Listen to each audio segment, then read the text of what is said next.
اما بعد فاعوذ باللہ من الشیطان الرجیم بسم اللہ الرحمن الرحیم یا ایہا الذین آمنوا من یرتد منکم عن دینہ فسوف یأتی اللہ بقوم یحبهم ویحبونہ فسوف يأتي الله بقوم يحبهم ويحبونه أذلة على المؤمنين أعزة على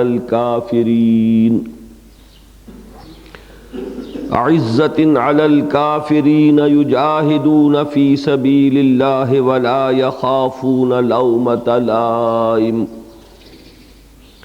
ذلك فضل الله يؤتيه من يشاء واللہ واسع علیم صدق اللہ العظیم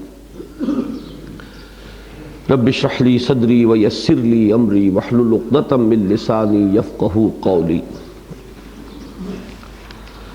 اللہم ربنا الہمنا رشدنا واعذنا من شرور انفسنا اللہم وفقنا لما تحب وترضى آمین یا رب العالمین۔ یہ سورہ مائدہ کی آیت نمبر 54 ہے،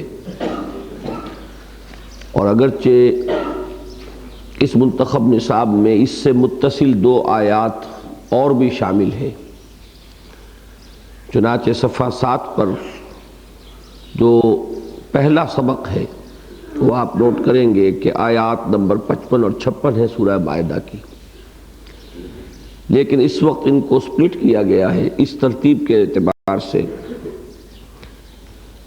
کہ سورہ فتح کی آخری آیت میں ان لوگوں کے جو اوصاف بیان ہوئے کہ جو اقامت دین کی جد و جہد کے لیے کمر کس لے اور غلبہ دین کے لیے میدان میں اتریں، وہی مضمون ہے کہ جو نہایت جامعیت کے ساتھ اور ایک ذرا مختلف اسلوب میں سورہ مائدہ کی اس آیت نمبر 54 میں آ رہا ہے۔ اسلوب بدلا ہوا ہے، مضمون وہی ہے، بلکہ یہاں یہ مزید اور اضافی حسن سامنے آئے گا کہ وہاں تو میں نے وہ 3 ڈائمنشنز مکمل کرنے کے لیے سورہ صف سے مدد لی تھی کہ ان اوصاف کی جو 3 ابعاد ہیں یا 3 سمتیں ہیں، ان میں سے ایک سورہ صف کی وہ جو پکار ہے کہ یا ایھا الذین آمنوا هل ادلکم علی تجارۃ تنجیکم من عذاب علیم تؤمنون باللہ ورسولہ وتجاہدون فی سبیل اللہ باموالکم وانفسکم۔ جہاد کرو اللہ کی راہ میں، کھپاؤ اپنے مال بھی اپنی جانیں بھی۔ جہاد، مجاہدہ، مال کا خرچ کرنا، جان کا کھپانا، انفاق مال، بذل نفس، یہ ان کے اوصاف ثلاثہ کہہ لیجئے ان میں سے پہلا وصف۔ دوسرا ان کا یہ وصف کہ اشداء علی الکفار ہیں، رحماء بینہم ہیں۔ تیسرا ان کا تعلق مع اللہ، تراہم رکعا سجدا یبتغون فضلا من اللہ ورضوانا۔ تو گویا کہ وہ آیت مبارکہ جو سورہ صف میں آئی هو الذی ارسل رسولہ بالہدی ودین الحق لیظہرہ علی الدین کلہ ولو کرہ المشرکون، تو ان ابعاد ثلاثہ میں سے ایک تو وہاں اس کے ساتھ متصل ہو کر آ گئی، اور بقیہ 2 جو ہے هو الذی ارسل رسولہ بالہدی ودین الحق لیظہرہ علی الدین کلہ وکفی باللہ شہیدا، اس کے ساتھ متصل ہو کر آ گئی۔ سورہ مائدہ کی آیت نمبر 54 میں آپ دیکھیں گے کہ یہ تینوں یکجا ہیں، تو گویا کہ مضمون وہی ہے لیکن یہاں مزید جامعیت ہے اور اس میں ایک اضافی حسن جو ہے موجود ہے۔ ارشاد ہوا یا ایھا الذین آمنوا من یرتد منکم عن دینہ، اے ایمان والو یا ایمان کے دعوے دارو۔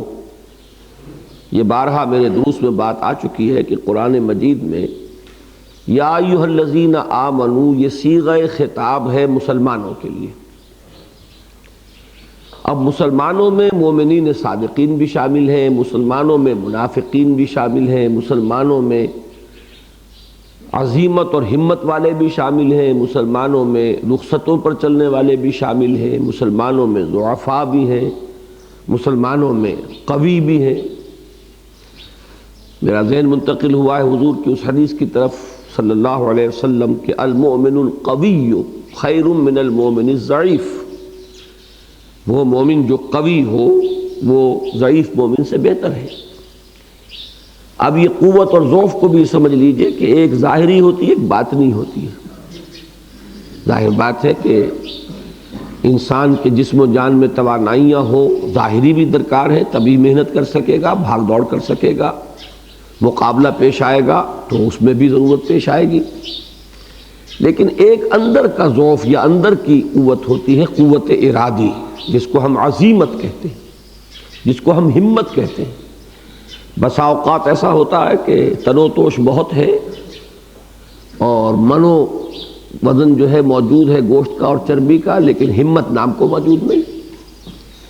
اور بسا اوقات آپ کو نظر آئے گا کہ جسم بہت لاغر ہے اور بہت ہی نحیف و ناتوا، لیکن اندر جو ہمت ہے اور عزیمت ہے وہ کوہ ہمالیہ کے مانند ہے۔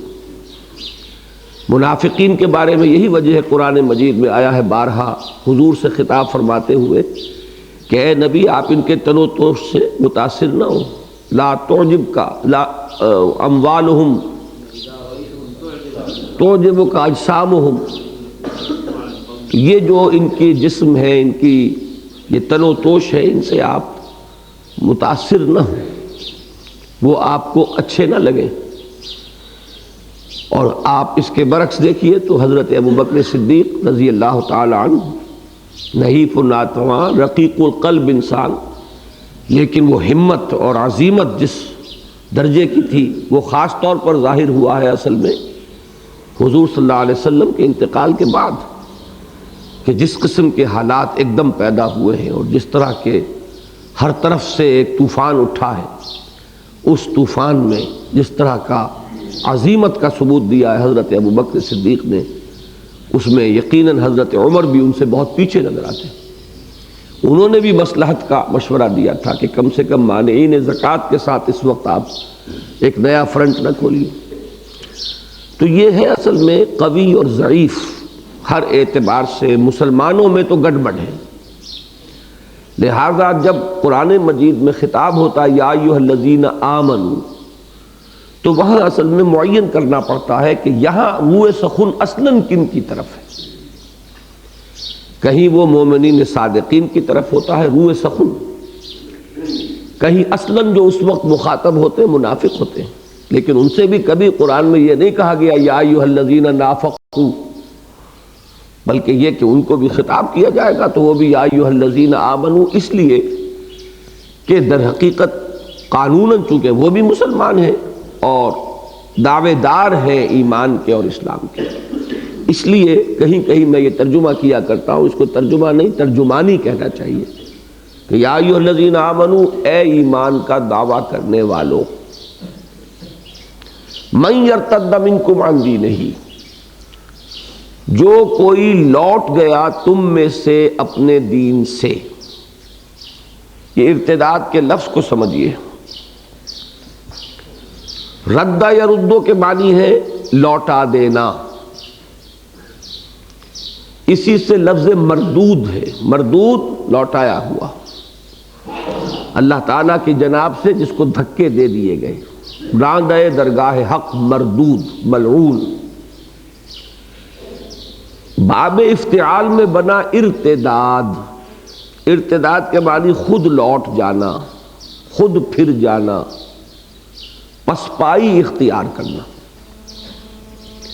اب اتفاق کی بات ہے کہ میں نے قوت اور ضعف کا ذکر کیا کہ ایک ظاہری ہے ایک باطنی ہے، اسی طریقے پر یہ پسپائی جو ہے ایمان سے ایک ظاہری ہے ایک باطنی ہے۔ ظاہری پسپائی علی الاعلان پسپائی، اس کو ہم عرف عام میں اور اصطلاح میں بھی ارتداد کہتے ہیں۔ ایک شخص اعلان کر دیتا ہے کہ صاحب اب میں مسلمان نہیں ہوں، ایک شخص کھلم کھلا اسلام سے انحراف کا اعلان کرتا ہے، کوئی اور مذہب اختیار کر لیتا ہے، عیسائی ہو گیا۔ یہ حادثہ ہوا تھا حضرت ام حبیبہ رضی اللہ تعالی عنہا ام المومنین، یہ اصل میں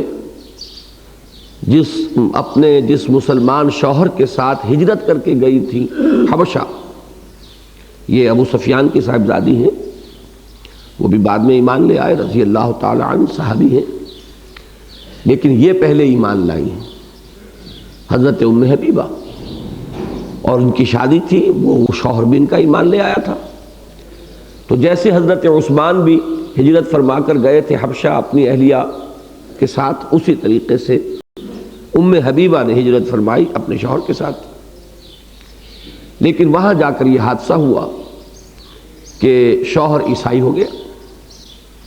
تو اب یہ بالکل ابتدائے اسلام کا واقعہ ہے، ارتداد ہو گیا۔ پھر یہ کہ اسلام کی جو نبی اکرم صلی اللہ علیہ وسلم کی حیات طیبہ کا آخری دور ہے، ارتداد اس میں شروع ہو چکا تھا۔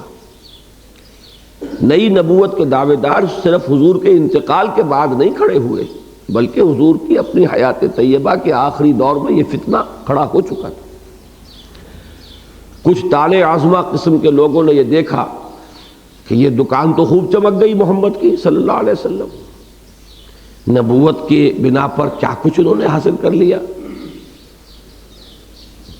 تو وہی بات جو کہ ہم بھی کیوں نہ سیر کریں کوہ طور کی، آؤ نہ ہم بھی سیر کریں کوہ طور کی، آؤ کہ ہم بھی اس کا کوئی دعویٰ کرتے ہیں تو شاید ہمارا بھی دھندا چمک جائے۔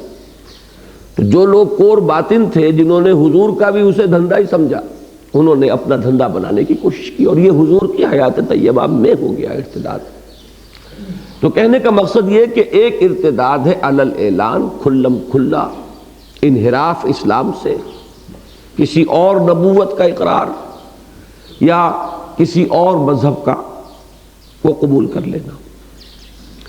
اس قسم کے مرتد کی سزا اسلام میں قتل ہے۔ البتہ ایک ارتداد ہے باطنی، اندر ہی اندر آدمی مرتد ہو گیا ہے، ظاہری خول اوپر باقی ہے، انڈے کے اندر جو کچھ تھا چوزا تو بن چکا ہے، ابھی خول ٹوٹا نہیں ہے۔ اب ظاہر بات ہے کہ قانون کے اعتبار سے تو جب تک وہ خول ٹوٹتا نہیں وہ اس وقت تک مسلمان ہے۔ تو ایک ارتداد یہ ہے کہ اندر سے انسان کافر ہو چکا ہو، حقیق اور قانونی اعتبار سے، باہر کے اعتبار سے مسلمان رہے، یہ ارتداد ہے جس کو ہم نفاق کہتے ہیں۔ منافق کافر تو ہو چکا، لیکن یہ کہ وہ قانوناً مسلمان رہتا ہے۔ سورہ منافقون ہمارے اس منتخب نصاب میں شامل ہے۔ ذالک بانہم آمنوا ثم کفروا فتبع علی قلوبہم فہم لا یفقہون، یہ اس لیے ہوا ہے کہ وہ ایمان لائے تھے لیکن پھر انہوں نے کفر کیا۔ لیکن یہ کفر کون سا تھا؟ یہ اعلانیہ نہیں تھا، علی الاعلان نہیں تھا۔ کفر تو ہے لیکن ہے اندر ہی اندر کا کفر۔ یہ بات سمجھ میں آ گئی؟ بالکل دو چار کی طرح کی بات ہے کہ ایک ارتداد ظاہری ہے جس کو عام طور پر ارتداد کہا جاتا ہے، اور اس آیت کے سمجھنے میں یہ لفظ رکاوٹ بن گیا ہے، کیونکہ جو بھی اس کا مفہوم عام ہے قانونی اور ظاہری، اکثر لوگوں نے اسی پر اس کو محمول کر لیا ہے۔ حالانکہ یہاں غور کیا جائے تو وہ مفہوم نہیں ہے، بلکہ یہ وہ باطنی پسپائی ہے، اندر ہی اندر لوٹ رہا انسان۔ اب اس میں میں تفصیل سے بیان کر چکا ہوں کہ نفاق کی دو قسمیں، ایک شعوری ایک غیر شعوری، یعنی اندر سے آدمی کھوکھلا ہو چکا ہوتا ہے، اسے خود پتہ نہیں ہوتا کہ میں کھوکھلا ہو چکا، اور ایک یہ کہ اسے معلوم ہوتا ہے کہ میں کھوکھلا ہو چکا، میں نے صرف اب لبادہ اوڑھا ہوا ہے دھوکہ دینے کے لیے، حقیقت میں اندر سے میں بدل چکا۔ اس کا شعور ہو بھی سکتا ہے اور یہ بھی ہو سکتا ہے کہ اسے خود شعور نہ ہو۔ پھر یہ کہ جو یہ غیر شعوری پسپائی ہے یا غیر شعوری نفاق ہے، اس کے بھی مدارج ہیں۔ سب سے پہلا درجہ کیا ہے کہ آدمی کی ہمت جواب دینے لگتی ہے کہ اسلام کے تقاضے تو بڑے کٹھن ہیں، تو قدم قدم پر کہتا ہے کہ لاؤ مال، حاضر کرو جان، نکلو اللہ کی راہ میں، ہتھیلی پر جان رکھ کر، سر رکھ کر۔ تو یہ معاملہ تو بہت مشکل ہے، بہت کٹھن ہے۔ اب یہاں سے وہ پسپائی شروع ہوئی۔ میں نے عرض کیا ہے کسی اور موقع پر کہ یہ معاملہ تو یہی ہے، یا آپ آگے بڑھیے یا پھر پیچھے ہٹنے شروع ہو جائیں گے۔ سکون محال ہے قدرت کے کارخانے میں۔ ایک آدمی آگے بڑھ رہا ہے ہرچے باد آباد، ماں کشتی درا بنداختے، کسی وجہ سے ٹھٹک کر کھڑا ہو گیا کہ نہیں بھائی مشکل ہے، خطرہ ہے۔ اب یہ ٹھٹک کر کھڑے ہو جانا جو ہے یہ کھڑے نہیں رہے گا اب، بلکہ اب وہ ریورس گیئر لگے گا، اب وہ پیچھے کی طرف پسپائی شروع کرے گا لا محالہ۔ البتہ ابتدائی مرحلہ اس کا کیا ہے کہ اس کا اعتراف ہوگا بھائی کمزوری ہے میری، میں کمزور آدمی ہوں، مجھ سے خطا ہو گئی، مجھے میری معذرت قبول کی جائے۔ حضور کے زمانے میں آ کر اعتراف کر کے ساتھ ہی استغفار کی درخواست، حضور مجھ سے کوتاہی ہوئی ہے، آپ خود بھی مجھے معاف فرمائیں اور اللہ تعالیٰ سے بھی میرے لیے استغفار کریں۔ اس کو نفاق نہیں کہیں گے، یہ صرف ضعف ایمان ہے، ایمان کی کمزوری۔ لیکن اس سے اگلا مرحلہ کب آتا ہے کہ اب جھوٹے بہانے بنانے شروع کرتا ہے آدمی، ریشنلائز کرتا ہے، جسٹیفیکیشنز دیتا ہے اپنے طرز عمل کی۔ نہیں جی یہ بات نہیں تھی، مجبوری تھی، میں تم سے کوئی کم نہیں ہوں، یہ نہ سمجھنا کہ کوئی میں اپنے جذبے کی وجہ سے پیچھے رہ گیا، نہیں مجبوری تھی، یہ حالات تھے۔ اب جب یہ جھوٹ شروع ہوا تو آپ سمجھئے کہ اب یہ ضعف ایمان سے آگے بڑھ کر نفاق کی سرحد میں قدم رکھ دیا۔ سیکنڈ سٹیج اس نفاق کی کب آتی ہے کہ جب انسان محسوس کرتا ہے کہ جھوٹ بول بول کر اب تو حال یہ ہو گیا کہ میرا اعتبار اٹھ گیا ہے، تو اب زیادہ گاڑھا کرتا ہے اپنے جھوٹ کو جھوٹی قسم سے۔ اتخذوا ایمانہم جنتا فصدوا عن سبیل اللہ، انہوں نے اپنی قسموں کو ڈھال بنا لیا۔ خدا کی قسم یہ میں جو کچھ کہہ رہا ہوں صحیح ہے، مجھے واقعتاً مجبوری ہے۔ یہ سیکنڈ سٹیج ہے ٹی بی کا دوسرا مرحلہ۔ تیسری سٹیج وہ آتی ہے کہ جب انسان سمجھتا ہے کہ میرا راز تو اب تش تش بام ہو چکا ہے، اب میری قسموں کا بھی اعتبار اٹھ گیا، تو اب ایک جھنجھلاہٹ پیدا ہوتی طبیعت میں، اس جھنجھلاہٹ کے اندر بغض اور عناد ہوتا ہے، اور جو لوگ کہ اللہ کے دین کے اس راستے میں سیدھے آگے بڑھ رہے ہوتے ہیں ان سے دشمنی ہو جاتی ہے کہ انہوں نے ہمارے لیے مصیبت ڈالی ہوئی ہے، اگر یہ بھی اس طریقے سے آگے نہ بڑھے، یہ آگے بڑھتے ہیں تو ہمارا پیچھے رہ جانا نمایاں ہو جاتا ہے، اگر یہ بھی آگے نہ بڑھے سب بیٹھے رہے تو سب برابر رہے نا۔ یہ دماغ خراب ہو گیا ان کا، فینیٹکس ہے، جنونی ہے، پاگل ہے، سفہاء ہے۔ وَإِذَا قِيلَ لَهُمْ آمِنُوا كَمَا آمَنَ النَّاسُ قَالُوا أَنُؤْمِنُ كَمَا آمَنَ السُّفَهَاءُ۔ تم بے وقوف لوگ ہیں، انہیں اپنے خیر کا پتہ نہیں، شر کا پتہ نہیں، نفع کی فکر نہیں، نقصان کی فکر نہیں، تو ہم تو ایسے پاگل ایسے بے وقوف نہیں ہیں۔ یہ تیسری سٹیج ہے اور آخری سٹیج ہے، یہ تباہی اور بربادی کی وہ سرحد ہے کہ جس سے اب واپسی کا کوئی امکان نہیں۔ وہ پسپائی ہے اصل میں جو یہاں زیر بحث ہے۔ وارن کیا جا رہا ہے کہ اب اگر فرض کیجئے کوئی شخص پہلی منزل میں ہے تو متنبہ ہو جائے اور پھر واپس آئے اس راستے کی طرف کہ ہرچے باد آباد، دوسری میں بھی ہے تب بھی واپسی کا امکان ہے، تیسری میں پہنچ گئے تو پھر وہ پوائنٹ آف نو ریٹرن ہے، پھر وہاں سے لوٹنے کا امکان نہیں رہے گا۔ اس لیے وارن کیا جا رہا یا ایھا الذین آمنوا، اے ایمان کے دعوے دارو، من یرتد منکم عن دینہ، جو کوئی بھی لوٹ گیا تم میں سے اپنے دین سے، یعنی اپنے دین کے ان تقاضوں کے ادا کرنے سے۔ اگر تم اپنے باطن میں جھانکو، اپنے گریبانوں میں جھانکو اور محسوس کرو کہ پسپائی کا کہ عمل کا آغاز ہو گیا ہے تو فوراً ہوش میں آ جاؤ۔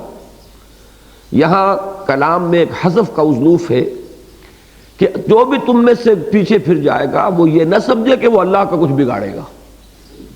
یہ اس کا جو ہے جو ایک مفہوم ہے وہ یہاں پر انڈرسٹوڈ ہے، محذوف ہے، مقدر ہے۔ اللہ کا کچھ نہیں بگڑے گا، اس لیے کہ اللہ تو کسی اور کو اٹھا لائے گا، اللہ کسی اور کو یہ سعادت عطا فرما دے گا۔ یہ تو ایک سعادت تھی جو اللہ نے تمہیں عطا فرمائی۔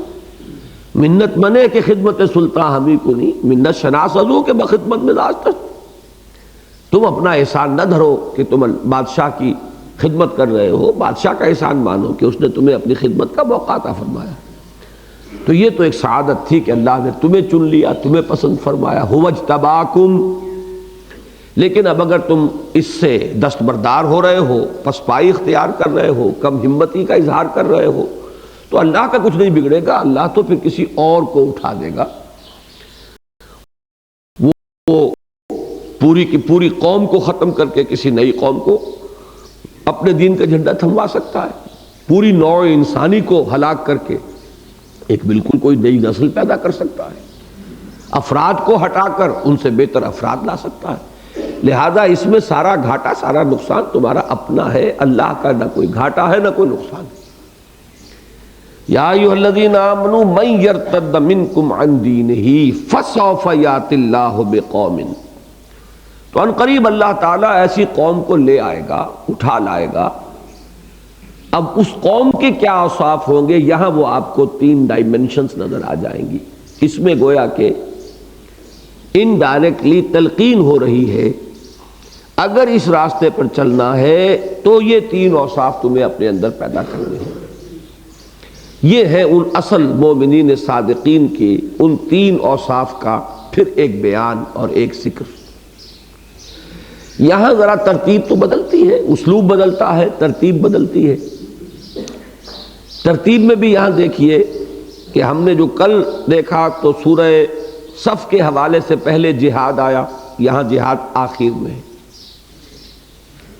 پھر سورہ فتح میں بھی پہلے آیا اشداء علی الکفار رحماء بینہم، یہاں وہ بھی بعد میں ہے. عزت علی اذلۃ علی المومنین عزت علی الکافرین. وہاں اشداء علی الکفار پہلے ہے، رحماء بینہم بعد میں ہے. یہاں اذلۃ علی المومنین پہلے ہے اور عزت علی الکافرین بعد میں. پھر وہاں تراہم رکعا سجدا، یہ تھا تیسرا وصف، یہاں شروع اس سے کیا گیا ہے، لیکن یہ کہ اس کے لیے الفاظ مختلف ہیں. اب وہ الفاظ کیا ہیں؟ فسوف یأتی اللہ بقوم یحبہم ویحبونہ. یہ ہے وہ تعلق مع اللہ، اللہ اور بندے کے مابین باہمی محبت کا ایک رشتہ. یہاں بھی عجیب بات ہے، وہاں اس چیز کی صرف ایک سائیڈ جو ہے بیان ہوئی، وہ نماز پڑھتے ہیں تراہم رکعا سجدا یبتغون فضلا من اللہ ورضوانا. یہاں اس تصویر کا دوسرا رخ اور اس کو نمایاں تر کیا گیا اور اس کا ذکر پہلے لایا گیا، اس لیے کہ اللہ اور بندے کے مابین جو بھی تعلق ہے اور جو بھی نسبتیں ہیں وہ 2 طرفہ ہیں. بندہ اللہ سے محبت کرتا ہے تو اللہ بھی تو بندے سے محبت کرتا ہے. بندہ اللہ کو یاد کرتا ہے تو اللہ بھی بندے کو یاد کرتا ہے. فاذکرونی اذکرکم، تم مجھے یاد رکھو میں تمہیں یاد رکھوں گا. اور حدیث میں جو اس کی شرح آئی ہے نہایت پیاری کہ میرا بندہ اگر مجھے اپنے جی میں یاد کرتا ہے تو میں بھی اسے اپنے جی میں یاد کرتا ہوں. میرا بندہ اگر کسی محفل میں میرا ذکر کرتا ہے تو میں اس سے کہیں اعلیٰ محفل میں اس کا ذکر کرتا ہوں.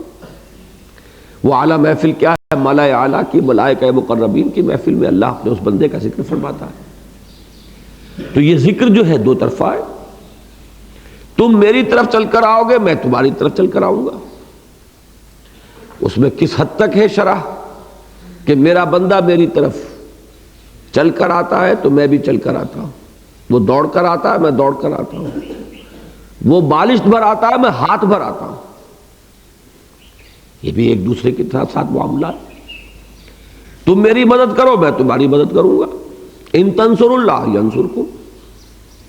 یعنی یہ اب میں کس کس اعتبار سے اس کو گنواؤں گا، یہ ایک تعلق باہمی ہے. تم میرے ولی بنو، میں تمہارا ولی ہوں. اللہ ولی الذین آمنوا یخرجہم من الظلمات الی النور، اور الا ان اولیاء اللہ لا خوف علیہم ولا هم یحزنون. یہ بھی تو موالات باہمی ہے. تم میرے دوست بنو تو میں تمہارا دوست ہوں. اس اعتبار سے نوٹ کیجئے کہ یہ بڑا پیارا مقام ہے. یحبہم ویحبونہ، اللہ ان سے محبت رکھتا ہے یا رکھے گا، دونوں ترجمے ہوں گے. تو چونکہ سوفا آ چکا ہے، سوفا یاتی اللہ، سوفا جب آ جائے گا فعل مضارع پر تو یہ مستقبل کے ساتھ اب خاص ہو گیا، اللہ لے آئے گا، اس لیے یہاں بھی ترجمہ اب ہم کریں گے مستقبل میں۔ اللہ ان سے محبت کرے گا، وہ اللہ سے محبت کریں گے۔ اس میں جو ایک لطیف بات آئی ہے، اب یہ موضوعات جو ہیں یہ عام لوگوں کے لیے نہیں ہیں، یہ فقہا کے موضوعات نہیں ہیں، یہ صوفیہ کا موضوع ہے کہ اس میں اولا لائے ہے اللہ کی محبت۔ اصل میں یہ اللہ کا سلیکشن ہے، یہ جان لیجیے۔ پہلے اللہ چنتا ہے اپنے کسی بندے کو، اور اس کا جو چناؤ ہے وہی اس کے بندے کے لیے کل خیر کی توفیق کا اصل سبب بنتا ہے۔ وما كنا لنهتدي لولا ان هدانا اللہ، ہم ہرگز ہدایت نہ پا سکتے اگر اللہ ہمیں ہدایت نہ دیتا۔ اس نے ہمیں چنا ہے، هو اجتباکم۔ اب اس میں جو سرور ہے، جو کیف ہے، یہ سرور بڑی سے بڑی دنیا کی مشکل جو ہے اس کے آگے آسان ہو جائے گی۔ یہ کیف وہ ہے جو دنیا کی کسی بڑی سے بڑی ظاہری نعمت میں وہ کیف اور سرور نہیں ہوگا۔ اللہ نے مجھے پسند فرمایا، هو اجتباکم، اللہ کی نظر عنایت مجھ پر ہے، میں اللہ کی نگاہ التفات کا میں ہوں۔ هو اجتباکم فإنک بأعیننا، تم ہماری نگاہوں میں ہو۔ مجھے خیر کی توفیق ملی ہے تو قرۂ فال بنا میں من دیوانہ زدن، اللہ نے کہیں چنا ہے، مجھے پسند کیا ہے۔ لاکھوں بس رہے ہیں، لیکن یہ کہ اگر مجھے توفیق دی ہے، اب اس کا آپ اندازہ کیجئے، ذرا اس کو طاری کیجئے اپنے اوپر، تو اندازہ ہوگا کہ یہ چیز پھر انسان کے لیے کتنے بڑے استقامت کی بنیاد بنے گی۔ وہ جو اقبال کہتا ہے کہ اپنی خودی پہچان او غافل افغان، اسی طریقے سے اپنی اس حیثیت کا ایک شعور اور ادراک کہ میرے رب کا بلاوا میرے نام آیا ہے، مجھ تک یہ بات پہنچی تو خود تو نہیں پہنچی، کسی کے پہنچائے پہنچی۔ میرے دل میں نیکی کا یہ ارادہ پیدا ہوا تو از خود نہیں ہوا، کسی کے پیدا کیے ہوا ہے۔ اب یہ چیز پھر میں عرض کر رہا ہوں کہ یہ محسوس کرنے کی شے ہے، اس کو الفاظ میں بیان کرنا بھی فی الواقع ممکن نہیں۔ یحبہم ویحبونہ، اللہ ان سے محبت کرے گا، وہ اس سے محبت کریں گے۔ پہلی چیز تو یہی ہے کہ اصل نصب العین تو یہی ہونا چاہیے، اصل جذبہ محرکہ یہی ہونا چاہیے، یہی ہوگا تو دوام ہوگا، ثبات ہوگا، استقامت ہوگی۔ اور یہ نہیں ہے کوئی دنیاوی تبدیلی برپا کر دینا، کوئی انقلاب لے آنا، کوئی نظام درست کر دینا، اگر اس کو کہیں نصب العین کے درجے میں لے آئے تو مار کھا جائیں گے، پھر وہ استقامت ہو نہیں سکتی۔ استقامت کا تو اصل یہ جو اس کی بنیاد ہے وہ یہی ہے، محبت خداوندی۔ والذین آمنوا اشد حبا للہ، یہ ہے تو گویا کہ رخ صحیح ہو گیا ہے۔ اصل جو ہے انسان کا جذبہ محرکہ وہ اب خالص ہو گیا ہے۔ یہ اگر نہیں ہے تو پھر یہ نہیں تو بابا اور یہ نہیں تو بابا، پھر سب کہانیاں ہیں، وہ کہانیوں کے درجے میں باتیں رہ جاتی ہیں۔ لیکن یہ کہ اصل شے یہ ہے محبت خداوندی، جو کل میں عبادت کے ضمن میں بھی آپ کو بتا چکا ہوں۔ کل عبادت تجمع اصلین، غایت الحب مع غایت الذل والخضوع، حد درجے کی محبت۔ بہرحال زیادہ وقت نہیں ہے، ورنہ تو یہ کہ لذیذ بود حکایت دراز تر گفتم، یہ موضوع تو میرے محبوب موضوعات میں سے ہے۔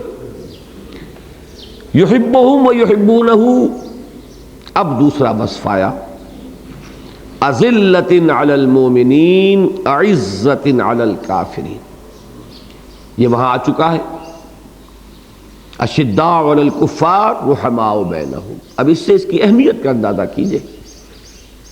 پہلا تو یہ بارہا کا بیان کردہ اصول ہے کہ اہم مضامین قرآن مجید میں کم سے کم 2 مرتبہ ضرور ملیں گے، اور ان میں اکثر و بیشتر ترتیب عکسی ہو جاتی ہے۔ سورہ حج کے آخری رکوع میں شہادت علی الناس کے ضمن میں حضور کا ذکر پہلے، امت کا بعد میں۔ سورہ بقرہ میں امت کا پہلے، حضور کا بعد میں۔ لِيَكُونَ الرَّسُولُ شَهِيدًا عَلَيْكُمْ وَتَكُونُوا شُهَدَاءَ عَلَى النَّاسِ، سورہ حج۔ وَكَذَلِكَ جَعَلْنَاكُمْ أُمَّةً وَسَطًا لِتَكُونُوا شُهَدَاءَ عَلَى النَّاسِ وَيَكُونَ الرَّسُولُ عَلَيْكُمْ شَهِيدًا، یہ سورہ بقرہ۔ یہ اکثر و بیشتر آپ کو یہ بات ملے گی۔ بہرحال یہاں بھی دیکھیے کہ وہاں اشداء علی الکفار پہلے، رحماء بینہم بعد میں، یہاں اذلۃ علی المؤمنین پہلے، اعزۃ علی الکافرین بعد میں۔ اذلہ جمع ہے ذلیل کی، اعزہ جمع ہے عزیز کی۔ ذلیل اور عزیز ایک دوسرے کے مقابل کے الفاظ ہیں، اینٹونمز ہیں، ازداد ہیں، ضد ہیں ایک دوسرے کی۔ لیکن ذلیل کا لفظ جو ہے ہمارے ہاں جس معنی میں مستعمل ہے، عربی میں اصل مفہوم اس کا وہ نہیں ہے، بلکہ ذلیل کے معنی کمزور، نرم۔ وہی بات جو کل میں نے اقبال کے مصرے کے حوالے سے کہی تھی، شعر کے حوالے سے، کہ ہو حلقہ یاراں تو بریشم کی طرح نرم۔ دوستوں کے لیے نہایت نرم خو، کہ دوست جو فرمائش کر رہے ہیں ٹھیک ہے، قبول ہے، جو انہوں نے کوئی بات چاہی حاضر ہے، کرنے کے لیے تیار ہے۔ معلوم ہوتا ہے کہ بہت ہی نرم ہے اور ڈھل جانے والے ہیں، اپنے دوستوں اور اپنے جو ساتھیوں کے لیے بہت ہی پگھل جانے والے ہیں، موم کی طرح پگھل جانے والے۔ لیکن جب مقابلہ ہوگا، نظم حق و باطل ہو تو فولاد ہے مومن، وہاں محسوس ہوگا بڑے سخت، کوئی ٹیمپٹیشن ان کو ہلا نہیں سکتی، کوئی پرسیکیوشن انہیں ہراساں نہیں کر سکتی، کوئی ان کے اوپر نصیحت کارگر نہیں ہوتی۔ وہ جو نصیحت ہم سورہ عنکبوت میں پڑھائے ہیں، وَقَالَ الَّذِينَ كَفَرُوا لِلَّذِينَ آمَنُوا اتَّبِعُوا سَبِيلَنَا وَلْنَحْمِلْ خَطَايَاكُمْ، کہ یہ خام خواہ کو تم اپنا کیریئر برباد کر رہے ہو، اپنے آپ کو، اپنی زندگی کی فکر کرو، یہ تم کس راستے پر چل نکلے ہو۔ تو یہ بڑی یعنی بزرگانہ انداز کی نصیحت، بڑی خیر خواہانہ انداز کی نصیحت، وہ بھی اثر انداز نہیں ہو رہی، دھمکی بھی اثر نہیں کر رہی، تو چٹان کے مانند کھڑا ہوا انسان۔ یہ ہے بھاری ہے بہت، عزیز ہے بہت وہ کفار پر، اور نرم ہے۔ اسی کو بڑی خوبصورت انداز میں حضرت مسیح علیہ السلام نے یوں ادا کیا ہے اپنے حواریین کو ہدایات دیتے ہوئے کہ سانپ کے مانند ہوشیار لیکن فاختہ کے مانند بے ضرر بنو، تم سے کسی کو ضرر نہ پہنچے۔ اب یہ یعنی متضاد اوصاف کو بیک وقت جمع کرنا، کہ سانپ بہت چوکس، چوکنا، ہوشیار ہوتا ہے، لیکن وہ دوسرے کو ضرر بھی پہنچاتا ہے، اور فاختہ بیچاری وہ بے ضرر ہے لیکن ساتھ ہی بہت کمزور بھی ہے، اسے جو چاہے مار لے۔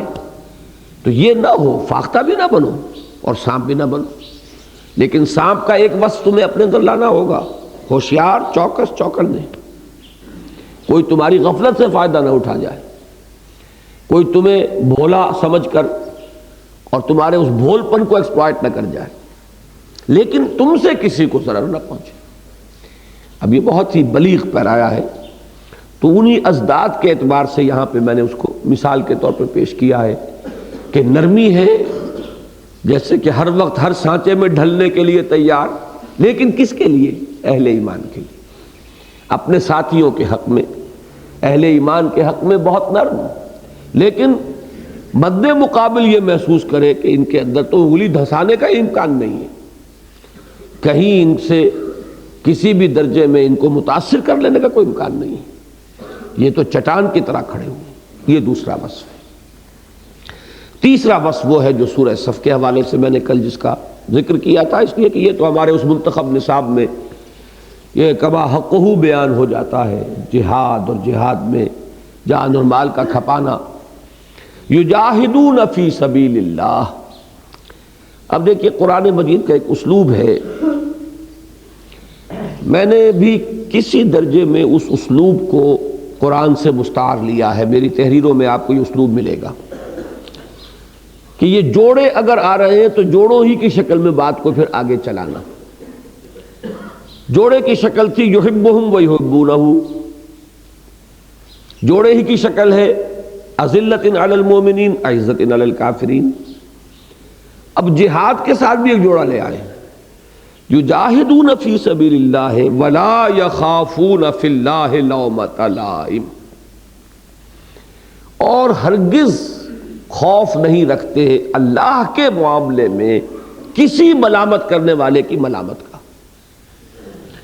اب یہ ملامت بھی دو طرح کی ہے، ایک ملامت وہ ہوتی ہے جس میں ڈانٹ ڈپٹ، شرم دلانا، غلطی پر متنبہ کرنا، حماقت قرار دینا، ایک تو یہ انداز ہوتا ہے ملامت کرنے کا، غلط جا رہے ہو، یہ صحیح راستہ نہیں ہے جو تم نے اختیار کیا ہے، مت ماری گئی ہے تمہاری، ایک یہ انداز ہے، یہ ملامت ہے۔ ایک ملامت ناصحانہ ہوتی ہے، دیکھو کچھ فکر کرو، بال بچوں کا خیال کرو، خود اپنے مستقبل کے، اپنے کیریئر کا دھیان کرو، تمہارے والدین نے تمہیں کن ارمانوں کے ساتھ پالا پوسا، ان کے دل توڑ رہے ہو، آخر انہوں نے تو یہ چاہا تھا اور اس لیے اپنا پیٹ کاٹ کر تمہیں پڑھایا، اپنے اوپر سختیاں جھیلیں اور تمہاری ضرورتیں پوری کی، اور آج تم ان کی طرف سے بے اعتنائی برت رہے ہو۔ یہ ہے ایک انداز ناصحانہ جس کا کہ وہ سورہ عنکبوت کی اس آیت کے حوالے سے ابھی میں نے ذکر کیا تھا۔ بزرگانہ، ناصحانہ، خیر خواہانہ، واعظانہ انداز، اور ایک وہ ڈانٹ اور ڈپٹ اور زجر اور تنبیہ، یہ دو انداز ہیں۔ ان دونوں کو ذہن میں رکھیے کہ یہ ملامت دونوں طرح کی ہے جس سے کہ سابقہ پیش آئے گا اس راہ پر چلنے والوں کو۔ بلکہ وہ نرم جو ہے ملامت وہ زیادہ خوفناک ہوتی ہے۔ بسا اوقات انسان ڈانٹ ڈپٹ کے مقابلے میں تو اور سخت ہوتا چلا جاتا ہے، لیکن یہ جو ہے ایک تو زہر دے کر مارنا ہے اور ایک گڑ کھلا کر مارنا، یہ گڑ کھلا کر مارنا اور یہ میٹھی چھری کے انداز میں کاٹ کرنا جو ہے، اس سے بچنا زیادہ مشکل ہے، اس لیے کہ وہاں انداز جو ہے مشفقانہ اور ناصحانہ اور واعظانہ اور خیر خواہانہ ہوتا ہے۔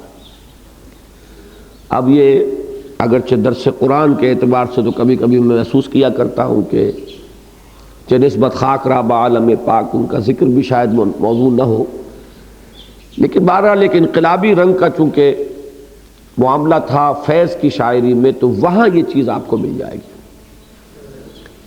چھوڑا نہیں غیروں نے کوئی ناوے کے دشنام، چھوٹی نہیں اپنوں سے کوئی طرز ملامت، اس عشق نہ اس عشق پہ نادم ہے مگر دل، ہر داغ ہے اس دل میں بجز داغ ندامت۔ تو ناوے کے دشنام آتا ہے، غیروں کی طرف سے تو تیر آئیں گے، گالیاں آئیں گی اور الزامات آئیں گے، اور جو بھی کچھ آئے گا وہ آپ کے علم میں ہے، اور اپنوں کی طرف سے جو ملامت آتی ہے، کیا کر رہے ہو، کس طرح تم نے اپنا کیا حلیہ بنا لیا ہے۔ اب آپ اندازہ کیجئے کہ حضرت مصعب بن عمیر کو ان کے کسی دوست نے دیکھا ہوگا تو اس نے کہا ہوگا کہ نہیں، یہ کیا تم نے اپنے اوپر ظلم کیا ہے، 200 درہم کا جوڑا تمہارا سل کر آتا تھا، تمہارا پورا لباس معطر ہوتا تھا، تم خوش لباسی اور خوش ذوقی کی ایک علامت بن گئے تھے، جدھر سے تم گزرتے تھے وہ گلیاں معطر ہو جاتی تھی، لوگوں کی نگاہیں اٹھتی تھیں، اور اب تم اس پھٹے کمبل کے اندر جس میں پیبند لگے ہوئے ہیں، اور تمہارا انتقال ہو رہا ہے کس حال میں کہ وہ کمبل بھی دو نہیں ہے، چادریں بھی دو نہیں ہیں، صرف ایک چادر ہے، اس تہبند کے ساتھ اللہ کا بندہ صرف لڑ رہا ہے۔ وہ تہبند بھی اتنا ہے کہ جب شہادت ہو گئی ہے تو پورے جسم کو ڈھانپ نہیں سکا، کہ سر کو ڈھانپتے ہیں تو پاؤں کھل جاتا ہے اور پاؤں کو ڈھانپتے ہیں تو سر کھل جاتا ہے۔ تو حضور کے سامنے معاملہ پیش کیا گیا تو حضور نے فرمایا کہ سر کو چادر سے ڈھانپ دو اور پیروں پر گھاس ڈال دو۔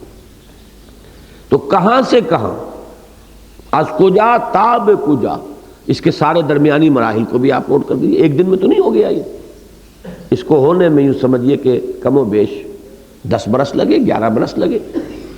تو اب جو وہ مکے میں شروع ہی میں ان کے دوستوں کا حلقہ ہوگا، انہوں نے کس انداز میں ملامت کی ہوگی۔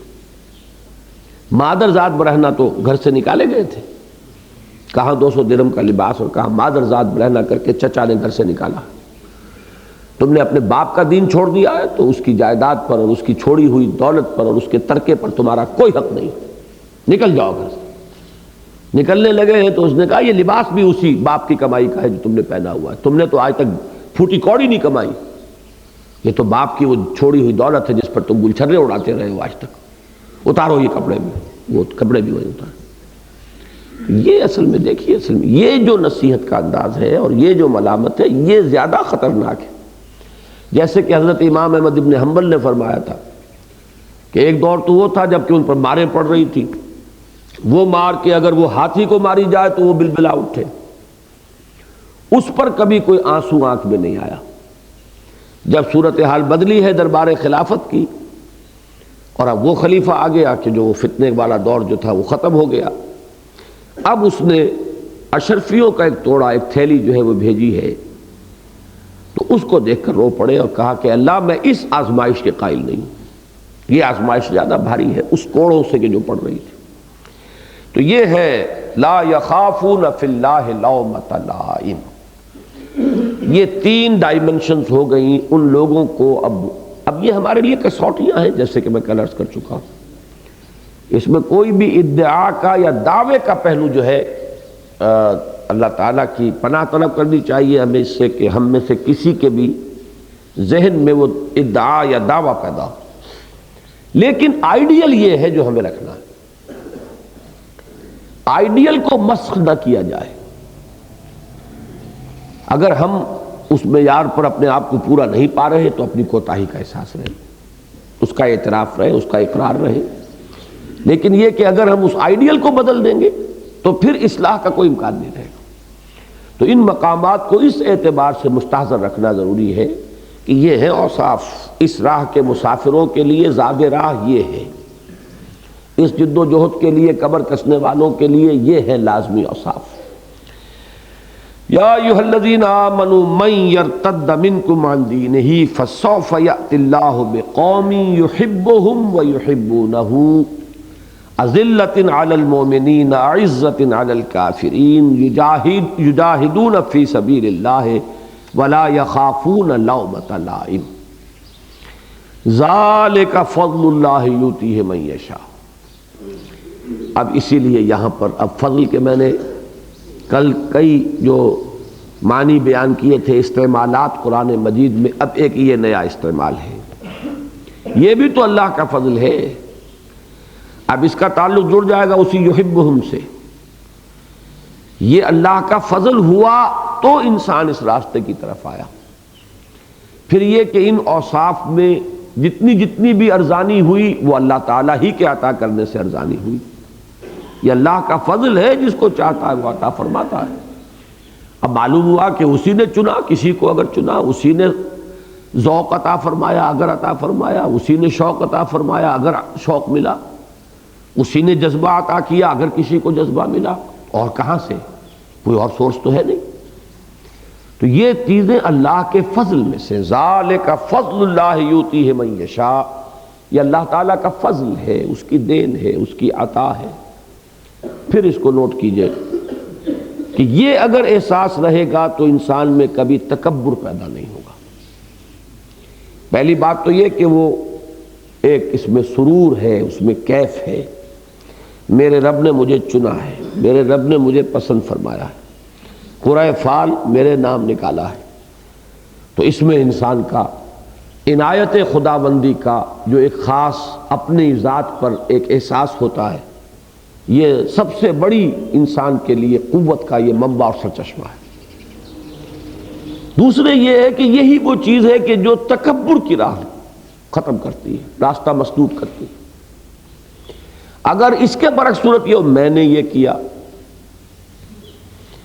میرے اندر یہ صلاحیت ہوئی، اب یہ میں جہاں آیا یہی میں ہے جو اصل میں کبر اور تکبر کی شکل اختیار کرتی۔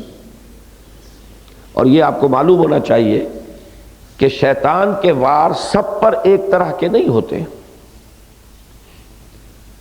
جو لوگ اس وادی میں آ گئے ہوں اور وہ کچھ منزلیں طے بھی کر بیٹھے ہوں، کچھ امتحانات پاس بھی کر چکے ہوں، کچھ آزمائشوں سے کامیابی کے ساتھ نکل بھی آئے ہوں، اب ان پر اور کوئی وار نہیں ہے کہ جو کارگر ہوگا.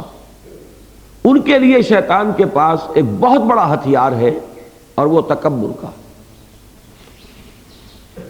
اور وہ کس قدر مہلک ہتھیار ہے.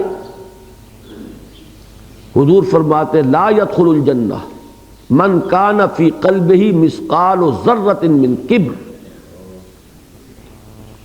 جنت میں داخل نہیں ہو سکتا وہ شخص جس کے دل میں رائی کے دانے کے برابر بھی کبر ہے. یہ شرک کی بدترین صورت بنتی ہے. یہ شرک معنوی ہے, شرک خفی ہے. لیکن شرک خفی شرک جلی پر میں بہت بحثیں کر چکا ہوں کہ اس میں صرف فرق یہ ہے کہ ایک شرک وہ ہے جو نظر آتا ہے, جس پر کسی مفتی کا فتویٰ لگ جائے گا. ایک شرک وہ ہے جو نظر نہیں آتا, وہ مفتی کے فتوے کی زد میں نہیں آئے گا. لیکن شرک ہونے کے اعتبار سے ان میں کوئی فرق نہیں ہے. یہ نہ سمجھیے کہ شرک جلی بڑا شرک ہے اور شرک خفی چھوٹا شرک ہے. نہیں, یہ چھوٹے بڑے کی نسبت اگر آپ نے جلی اور خفی کے حوالے سے کی ہے تو بہت بڑی غلطی ہے.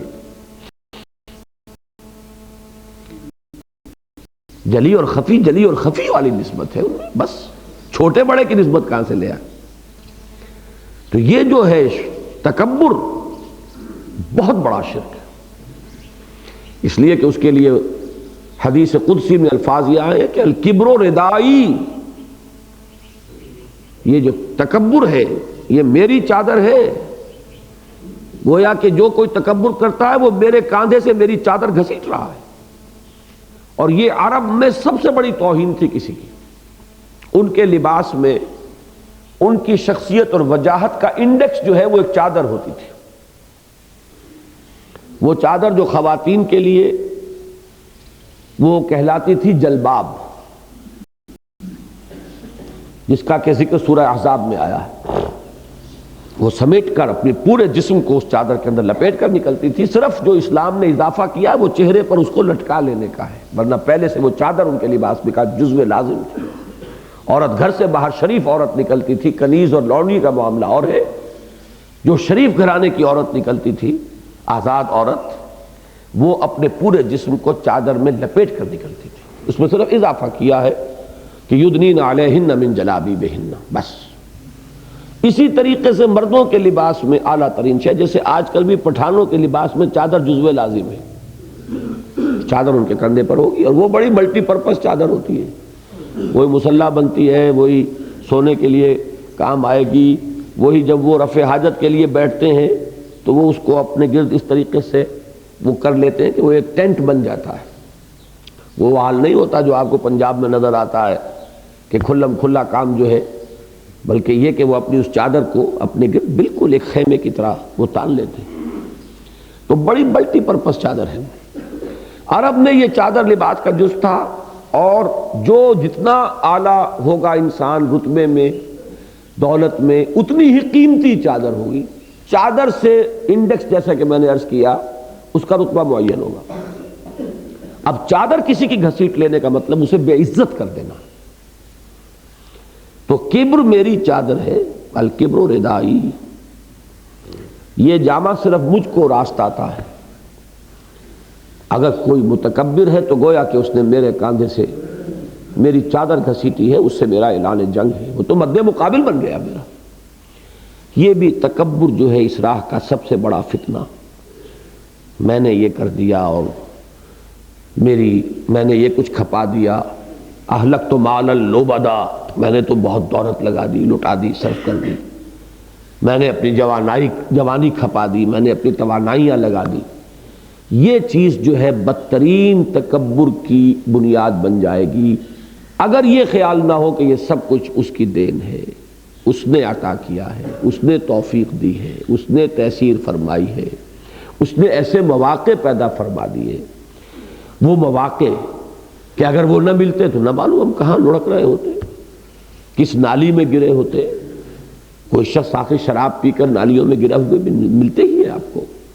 وہ بھی انسان ہے, پتہ نہیں کس وقت اس کا پاؤں جو ہے وہ پھسل گیا ہے, اور وہ ایک مرتبہ کی لغزش جو ہے اسے کہاں سے کہاں لے گئی. ہماری نہ معلوم کتنی لغزشیں ہیں جن پر کہ اللہ تعالیٰ نے پردہ پوشی فرمائی ہے, کتنی خطائیں ہیں کہ جن سے درگزر فرمایا ہے. اب یہ احساس اگر ہو کہ جو کچھ ہے یہ دین ہے اس کا, تو پھر تو انسان بچ جائے گا. ذالک فضل اللہ یؤتیہ من، یہ اللہ کا فضل ہے، اس میں میرا کوئی ذاتی استحقاق نہیں تھا، کوئی میرا کلیم نہیں تھا، جو کچھ ملا ہے صرف اس کے عطا، اس کا فضل اور اس کی دین. یؤتیہ من یشاء، وہ یہ دیتا ہے جس کو چاہتا ہے. واللہ واسع علیم. اب یہ دو صفات جو اللہ کی آئی ہیں اس مضمون میں، اس آیت کے اختتام پر، ان کی نسبت، ان کا تعلق تلاش کیجئے. واسع بہت سمائی والا، بہت وسعت والا. آپ غور کریں گے اس میں حسد کی جڑ کٹتی ہے. اگر اللہ نے کسی کو فضل سے عطا فرمایا ہے تو جلتے کیوں ہو؟ اللہ کے فضل کا خزانہ محدود تو نہیں ہے، تم مانگو اس سے، وہ تمہیں دے گا. یہ جو اصل امراض ہیں اس راستے میں آ کر جو بربادی کا اصل سبب بنتے ہیں، ان میں تکبر ہے اور پھر حسد ہے. حسد نیکیوں کو اس طرح جلا دیتا ہے. وہ مجھے ذہن میں نہیں آ رہا کیا تشبیہ حضور نے دی ہے صلی اللہ علیہ وسلم، لیکن یہ الفاظ آئے ہیں. جیسے آگ ایندھن کو جلا دیتی ہے، ایسے ہی حسد جو ہے انسان کی نیکیوں کو کھا جاتا ہے، ختم کر دیتا ہے. تو اب وہ حسد کہاں سے پیدا ہوا؟ اللہ نے اس کو یہ شے کیوں دے دی؟ حسد مال پر بھی ہوتا ہے، حسد اس پر بھی ہوتا ہے. اس کو یہ رتبہ کیوں مل گیا؟ وہ جو میں نے کل صدیقیت کا جو ہے نا اصل کانٹے کی شے جو ہے صدیقیت کی، وہ یہی ہے کہ یہ کیوں آگے ہو جائے اور میں کیوں پیچھے رہ جاؤں. نہیں، اللہ نے اسے چن لیا، یہ اس کی دین ہے. جب ہمیں اللہ سے محبت ہے تو راضی برضائے رب. اب ہمارا طرز عمل کیا ہے؟ ہم اپنے آپ کو اس میں گم کر دیں. اللہ نے چن لیا. یہ بہت دیر میں بات کھل گئی تھی حضرت یوسف کے بھائیوں پر، کھلی بہت دیر میں. شروع میں حسد تھا کہ اب یہ یوسف اور اس کا بھائی یہ ہمارے والد صاحب کو بہت زیادہ محبوب ہیں، حالانکہ ہم رسوا ہیں، ہم 10 ہیں، جوان ہیں، دستوں بازو ہم ہیں. کوئی مقابلہ آئے گا تو لاٹھیاں لے کر ہم آئیں گے مقابلے میں. کسی کے ساتھ کوئی جھگڑا ہوا، یہ چھوٹے چھوٹے 2 بچے، ان کے اوپر زیادہ عنایت ہے، زیادہ شفقت ہے. لَيُوسُفُ وَأَخُوهُ أَحَبُّ إِلَىٰ أَبِينَا مِنَّا. لیکن یہ کب کھلا؟ وہ جب مصر کے اس محل میں جب پیشی ہوئی ہے، آخری مرتبہ جب آئے ہیں، ٹوٹے ہوئے، خستہ حال، کچھ نہیں رہا، اور جب وہ حقیقت منکشف ہوئی ہے، یہ یوسف ہے. لَقَدْ آثَرَكَ اللَّهُ عَلَيْنَا. آج ہم تسلیم کر رہے ہیں اللہ نے آپ کو اے یوسف ہم پر ترجیح دی ہے، ہم پر پسند فرما لیا. یہ ہے اصل میں اس حقیقت کا پہلے روز سے ادراک ہو جائے تو پھر حسد نہیں ہوگا. یہ اللہ کا چوائس ہے، اللہ کی پسند ہے. اللہ نے جس کو دیا جو دیا، یہ رتبہ بلند ملا جس کو مل گیا. ہر مدعی کے واسطے دار و رسم کہا، یہ اس کا اختیار خصوصی ہے، جس طرح چاہے وہ استعمال کرے. لیکن آخر اس کا خزانہ خالی تو نہیں ہو گیا، مانگو اس سے. وہ حضرت مسیح کے الفاظ جو میں نے آپ کو سنائے تھے کہ دستک دو کھولا جائے گا، مانگو دیا جائے گا. بڑا پیارا یہ واعظ ہے. تم میں سے کون ایسا ہے کہ اس کا بیٹا اس سے مچھلی مانگے اور وہ اسے سانپ پکڑا دے؟ تو تم اپنی اولاد کے ساتھ اگر یہ نہیں کرتے تو کیا تمہارا وہ آسمانی باپ اگر تم اس سے مانگو گے تو وہ تمہیں نہیں دے گا؟ یہ انداز. مانگو اس سے، اس کا خزانہ تو اتھاہ ہے، اس سے تم مانگو وہ تمہیں دے گا. ہو سکتا ہے کہ کسی ایک پہلو سے کسی کو نواز دے، کسی دوسرے پہلو سے کسی دوسرے کو نواز دے. وہاں تو قسم قسم کی نعمتیں ہیں، طرح طرح کے انواع و اقسام کے ہیرے اور موتی ہیں. کوئی ایک ہی ہیرا تو نہیں، بے شمار ہیرے ہیں، بے شمار موتی ہیں، اور طرح طرح کے ہیں، رنگا رنگ ہیں. تو یہ ہے واسع کے لفظ کی جو اصل یہاں پر جو اس کا جو ہدایت کا رخ ہے. واللہ واسع علیم. علیم میں اشارہ اس بات کی طرف، وہ جس کو جو کچھ دیتا ہے یہ اندھے کی بانٹ نہیں ہے، وہ دیکھ کر دیتا ہے، اپنے علم کی بنیاد پر دیتا ہے. کون کس شے کا اہل ہے حضرت مسیح کے ایک وعظ میں بھی آیا ہے یہ کہ اپنے بچوں کے حصے کی روٹی کتوں کے آگے مت ڈالو، کون کس شے کا اہل ہے دیکھ کر دو۔ اس اعتبار سے اللہ تعالیٰ جس کو جو کچھ دیتا ہے، بسا اوقات کسی کو دولت سے محروم کرنا اس کے لیے بہتر ہوتا ہے۔ ایک شخص ہے، اللہ کا علم ہے، علم کامل ہے کہ یہ ضعیف ہے، دولت کی فراوانی ہوگی، عیاشیوں میں مبتلا ہو جائے گا، اگر اس وجہ سے روکا ہوا ہے اللہ نے ہاتھ، تو اللہ اس کے لیے خیر کر رہا ہے یا شر کر رہا ہے؟ اس کے لیے اس دولت کا روک لینا جو ہے اور رزق میں تنگی کر دینا اس کے لیے خیر ہے، شر نہیں ہے۔ تو وہ جو کچھ کرتا ہے اپنے اس علم کامل کی بنیاد پر کرتا ہے، کسے کیا دینا اور کیا نہیں دینا، کون کس چیز کا اہل ہے اور کس چیز کا اہل نہیں ہے، تو وہ واسع بھی ہے اور علیم بھی۔ اس سے مانگو، البتہ اس پر راضی بھی رہو کہ جو اس نے ہمیں دیا یقیناً یہی ہمارے لیے خیر ہے۔ بارک اللہ لی و لکم فی القرآن العظیم ونفعنی وإیاکم بالآیات والذکر الحکیم۔